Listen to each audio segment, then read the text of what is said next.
It's springtime. You know what that makes me think about? Robocop! I'm Beta Scott, and it's Beta time! Like the Robocop franchise, this video comes in 3 parts. But unlike the Robocop franchise, parts 2 and 3 don't suck. At least I hope they don't.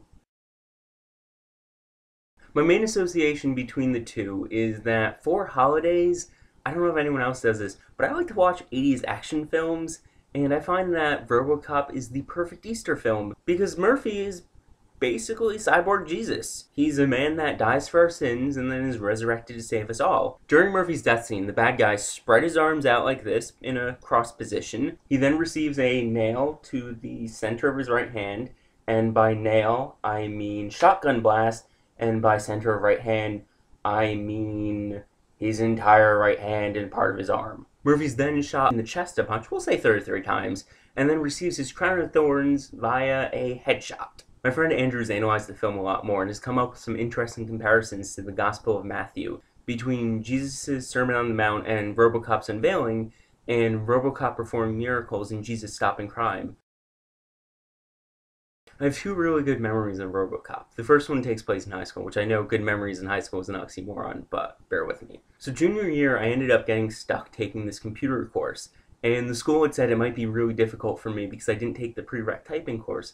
What they didn't factor in was that I spent the past 6 years using message boards, chat rooms, and playing Star Trek role-playing games, so I was totally awesome at typing and ended up being one of the best students in the class. It was a cake class, but I'm glad that it was, because I needed that 40-minute break a day from the rest of my classes to just have fun. So on the final, one of the things we had to do was use the internet to search for information, and we had to find the name of a movie that came out the year we were born.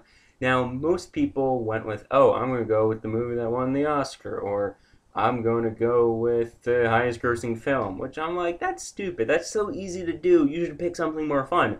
So what I decided to do was I started scrolling, and I kept scrolling and scrolling until eventually I found the movie I picked, which was Robocop 2. Later in the final, we had to draw pictures on Microsoft Word using objects. Now, most people go, oh, I'm going to draw a car, or I'm going to draw a boat.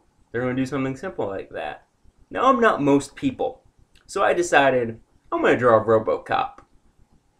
I earned that A. My other memory comes from a producing class that I took in college.